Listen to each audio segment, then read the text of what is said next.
bit of a shadow.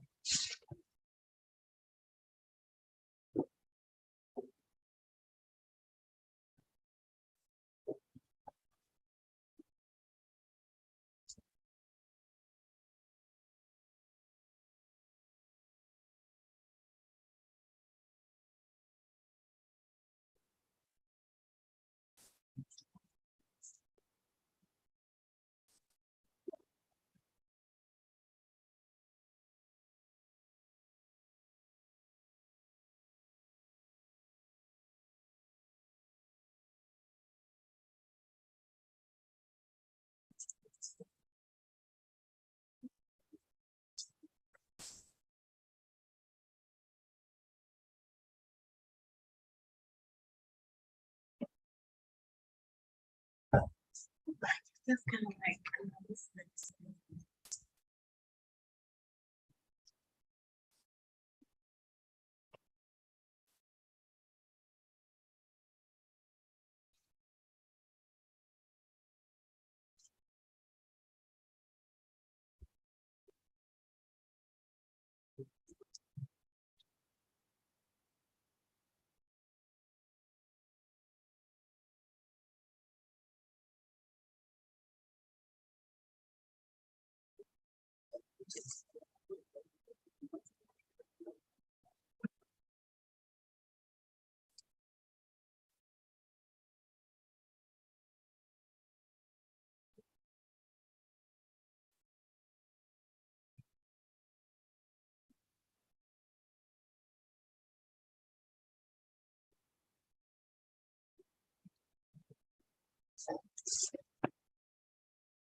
We'll see. However, it works out.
Right. See.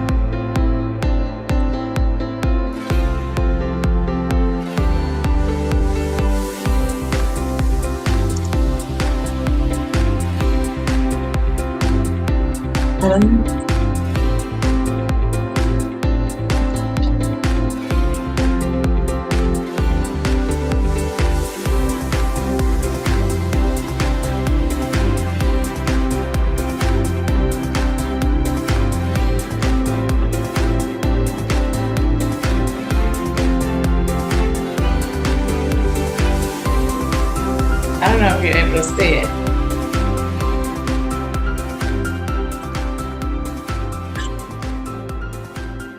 No comments.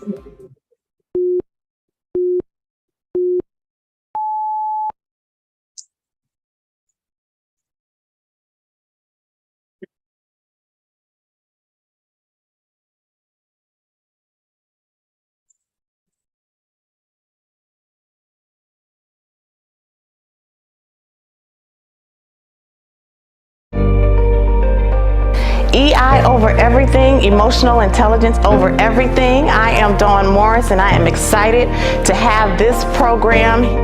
The World Class Training Institute is an organization that maximizes human capital through the delivery of professional and leadership development training workshops. I've always loved training. I've been blessed with the opportunity to do it for so many years. You want to be a pinnacle leader. Becoming more emotionally intelligent is going to set you on the road to that.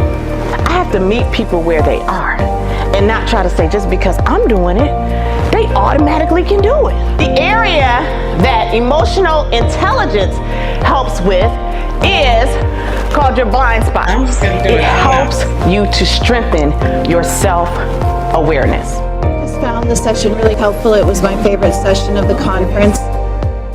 My name is Derek Potter and I am the Director of Business Operations for Group Effort of Tennessee.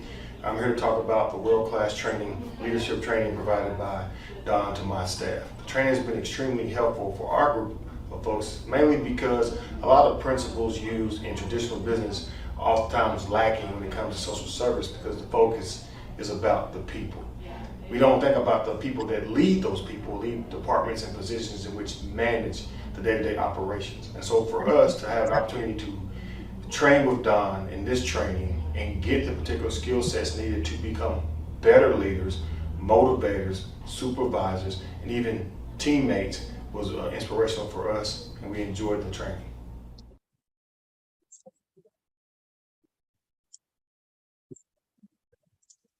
Good morning and welcome to LeaderSHIFT inside the Leaders Lounge.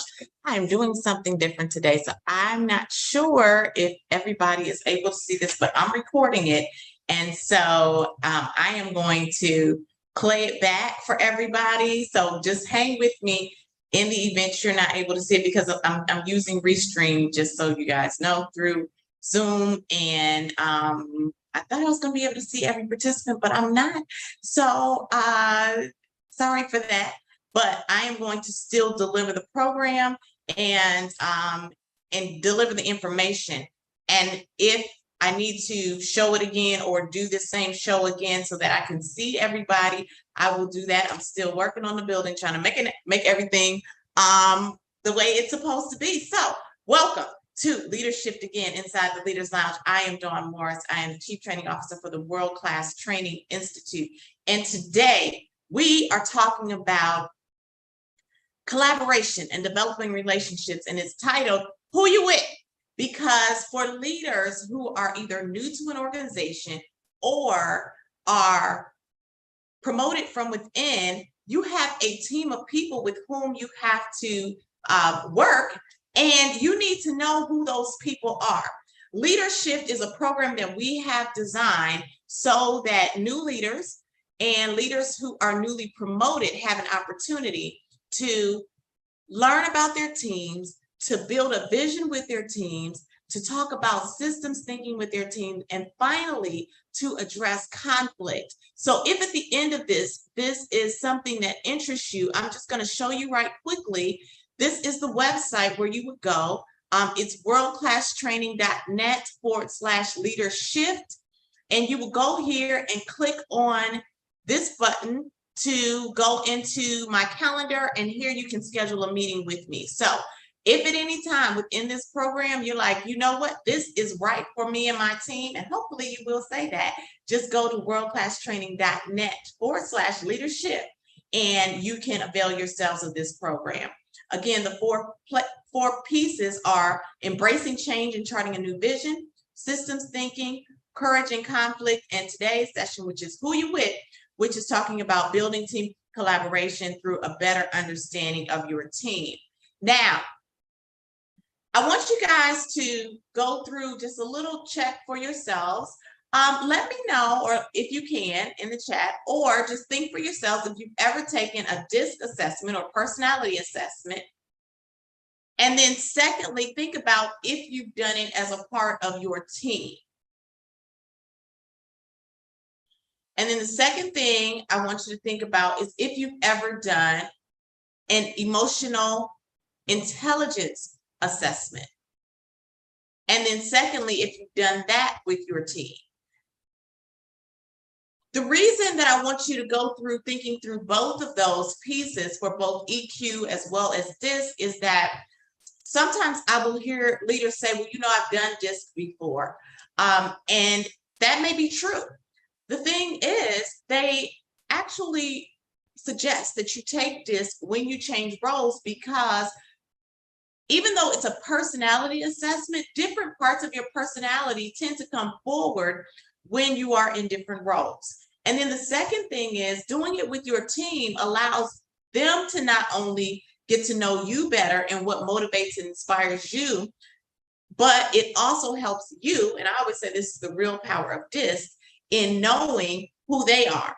So, and then you'll be able to develop communication strategies that help move the dial forward more quickly on your team.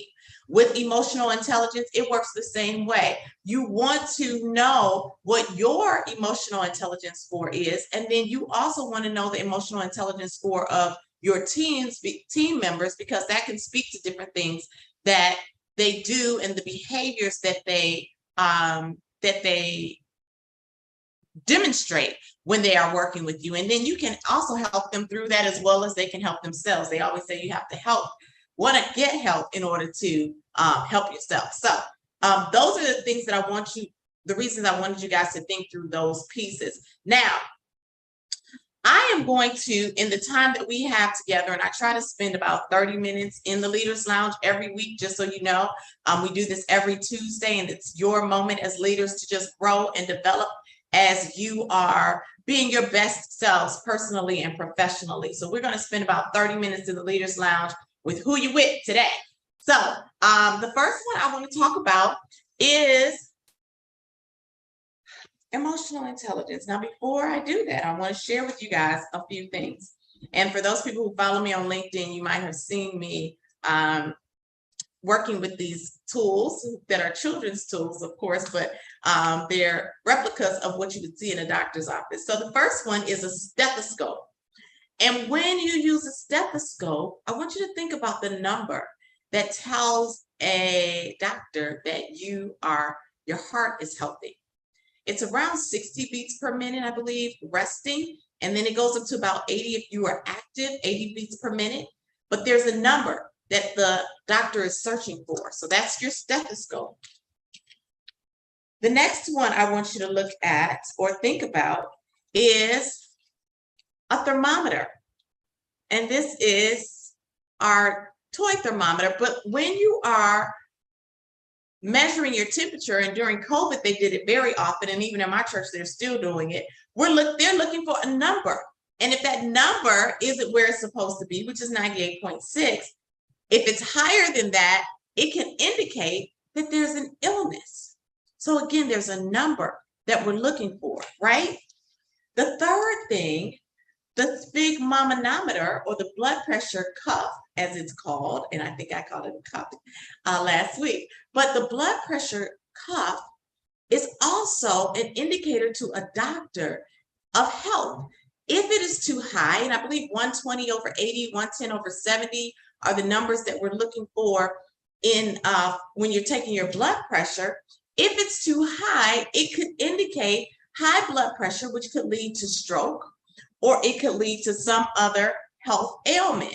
So we have to be very careful about our physical numbers. And in order to get our numbers to where, or ensure our numbers are where they're supposed to be, there are certain things that we're supposed to do in our lives. We are supposed to eat well, and then we are also supposed to do this. I'm going to share with you a couple of files here to show you all what you're supposed to do. Just one moment. Gotta get on your job, tell them haters get on your job, motivation. Get on your job, tell them haters get on your job, hey, motivation. Haters better get on your job, tell them haters get on your job, it's motivation. Sucker, get on your job. If you hate, get on your job. You can look. We work out. Working out is the way that we help keep ourselves healthy. In addition to eating well, drinking water, there are activities that we integrate into our lives to ensure that our numbers are where they're supposed to be, correct? Well, what about this? What are we doing to ensure that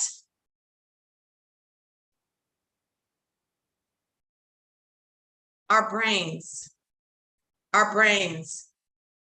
and specifically our amygdala, is operating in the way that it's supposed to be when it is triggered?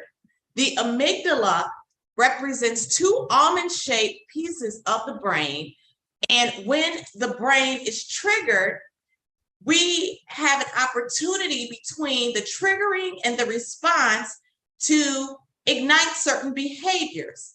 And the way that we handle those behaviors is an indicator of our emotional intelligence. And you get what's called an emotional quotient score that tells you and tells others with whom you work what your emotional intelligence is. So I'm going to quickly share with you guys the 4 quadrants for emotional intelligence. The 4 quadrants for emotional intelligence. Hopefully everyone can see this.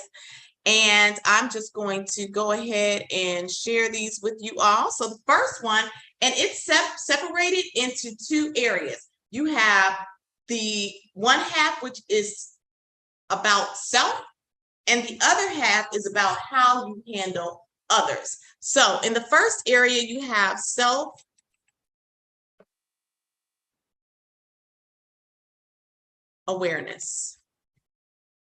And when self-awareness is speaking to your moods, your thoughts, and your feelings, are you in touch with yourself? Are you able to recognize when your energy window is maxed out and you need to go and rest? Are you in touch with when your amygdala is rising and you need to separate or put space in between your amygdala rising and your response to whatever is going on? So self-awareness is critical. Next area, and I'm just going to put those in here. So you said moods and feelings, so you guys know moods and feelings. And then your thoughts, right? So here we go. And now our next area is self-regulation. So when we're talking about self-regulation, now we're talking about what are we doing when our amygdala is hijacked? So that is, and I won't say hijacked, but our amygdala is triggered, right? So it speaks to how flexible and adaptable we are.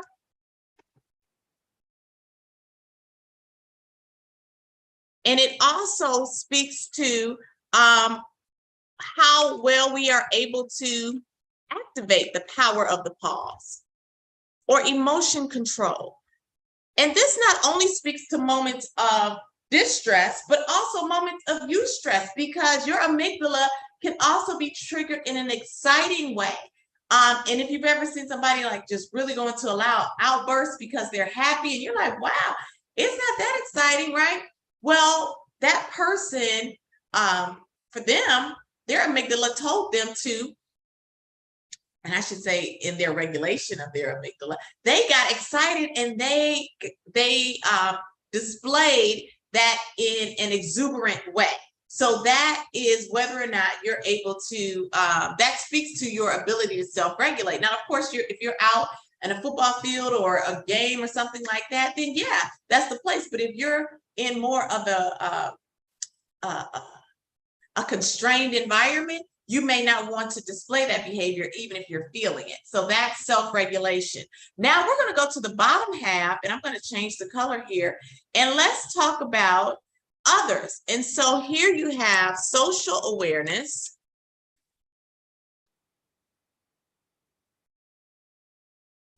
And when you're talking about social awareness, we're talking about you being able to sense others and sense what's going on in the room, or temperature check, right? I had someone, I'm going to also say reading the room.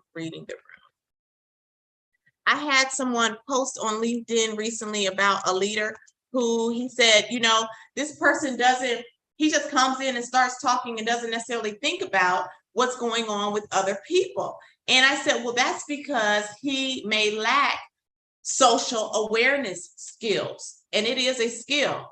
So social awareness is how well you're able to read the room, temperature check, and even thinking about if you're talking about a serious matter, are you someone who's able to say, you know what, now may not be the time because I can sense something in your emotion, right? Social awareness is very important.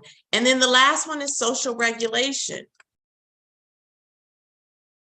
And we're going to make that orange as well. So social regulation is now, how do you handle social environments? You sense it. And again, between your sensing it in the social environment and your response dictates your level of social regulation. And so we're talking about now how well you're able to handle conflict,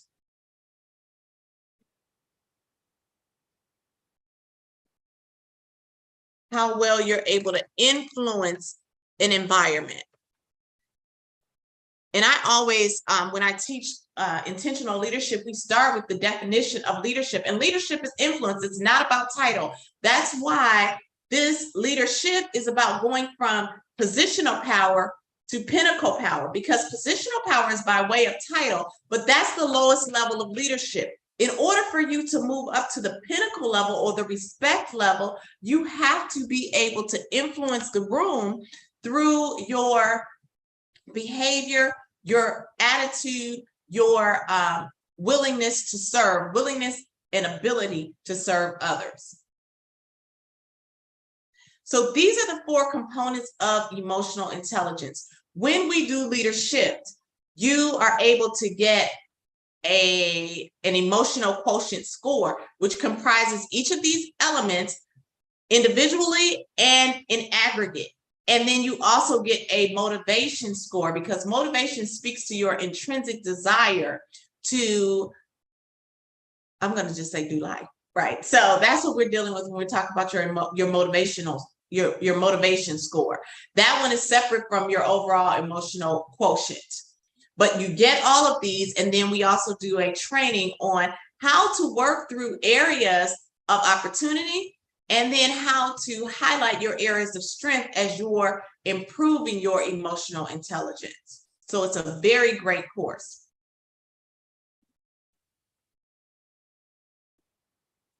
Now, when we do LeaderSHIFT, you have the opportunity of either doing emotional intelligence or DISC. DISC is one of the most widely known personality assessments out on the market. And I've seen several of them, Myers-Briggs, the new one, the Enneagram, can't even think.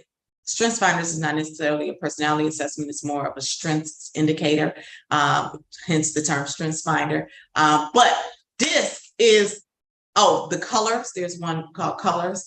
I've seen several. DISC is still, in my opinion, one of the best on the market for helping you to not only understand who you are, but to be able to feed into the person you're speaking and be able to communicate in a style that moves the dial forward. So it's not only important, I always say when I teach this, for you to know who you are, it is equally, or in some cases even more important, to know to whom you're speaking and be able to shape your communication in a way that speaks their language.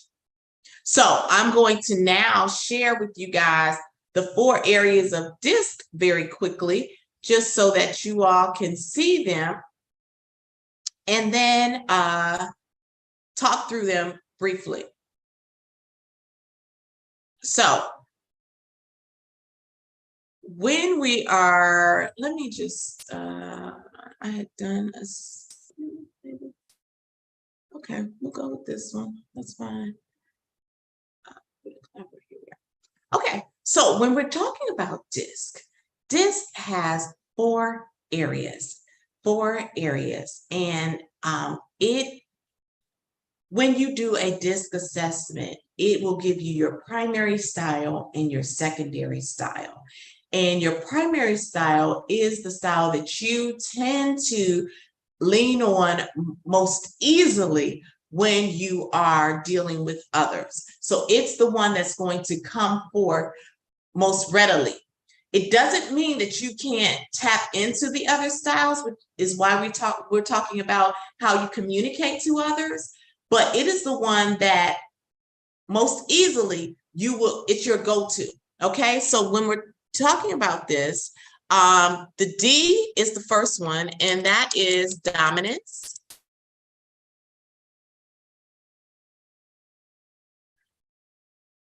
Next one.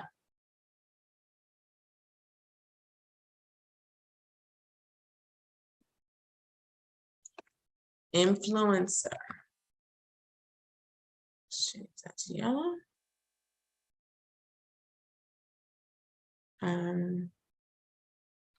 Then we'll have, here it is, steadiness.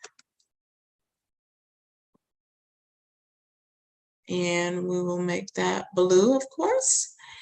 And then we will have conscientiousness.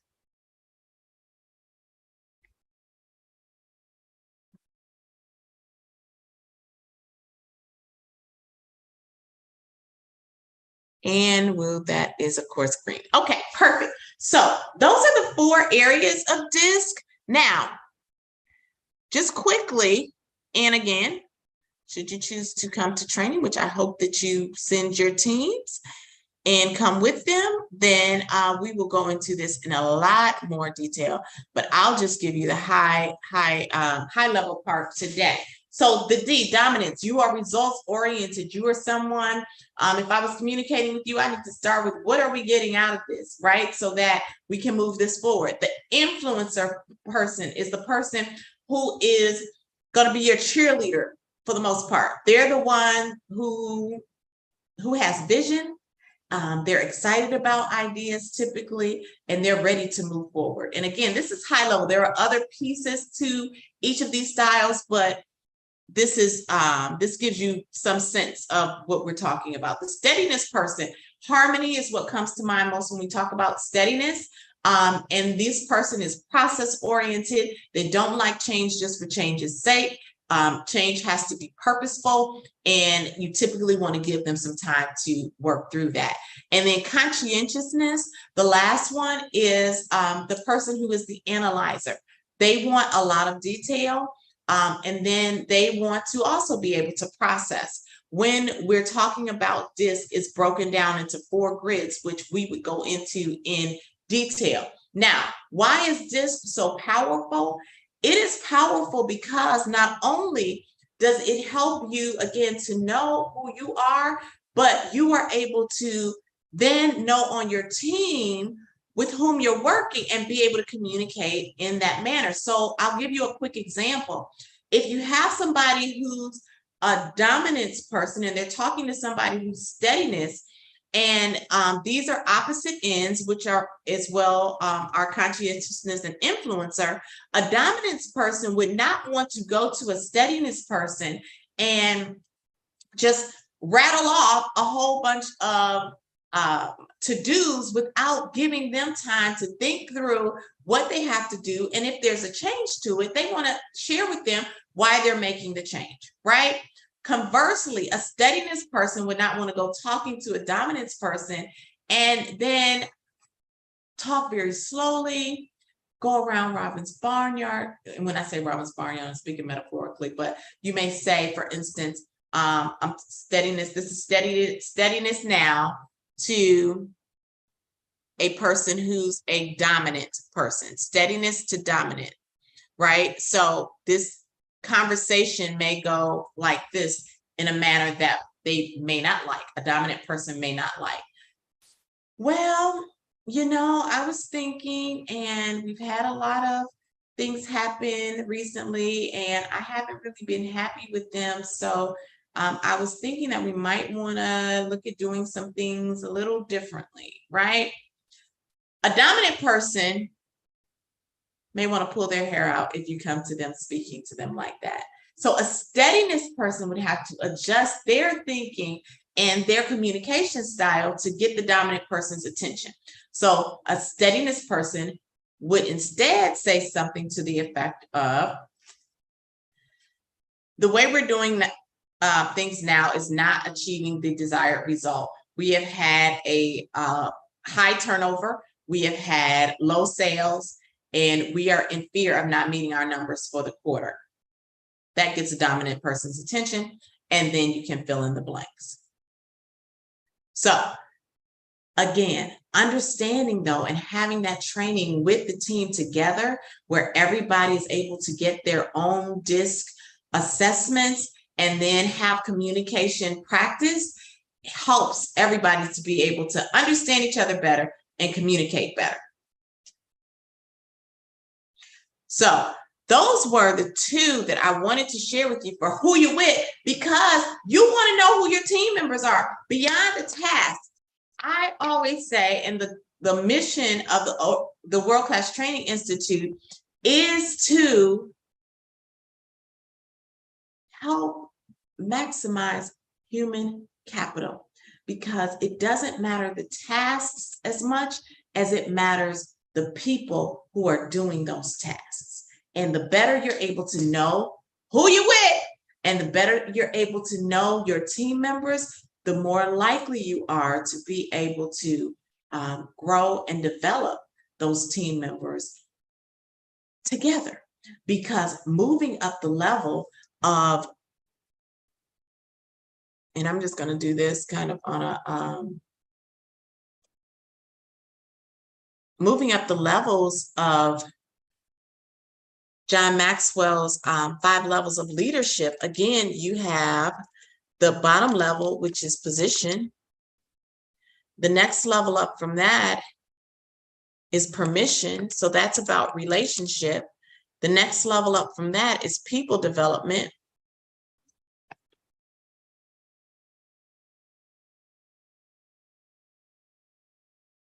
I'm sorry. The next level up from that is actually productivity.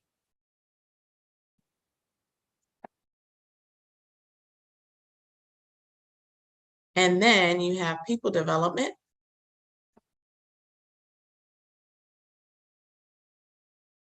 And then from there, inherently, you reach the pinnacle. So by signing up for LeaderSHIFT, you're already involving people development, which is going to help enhance your permission as well as productivity on the team. So I hope that this has been helpful for you. We're right at the top of the hour. Remember, LeaderSHIFT is the program that you want to sign up for. You just go to worldclasstraining.net, and then you will click here to go into LeaderSHIFT. Scroll down and you can click here to schedule a meeting with me and enroll your teams, because this is a powerful way to end the year and to start next year with the 4 components of LeaderSHIFT: visioning, who you're with, which is collaboration through team development, systems thinking, and then courage through conflict. It has been my pleasure to serve you guys today. I look forward to seeing you all next time right here inside the Leaders Lounge. Until next time, remember, when you are better, we are absolutely better. Take care. Bye.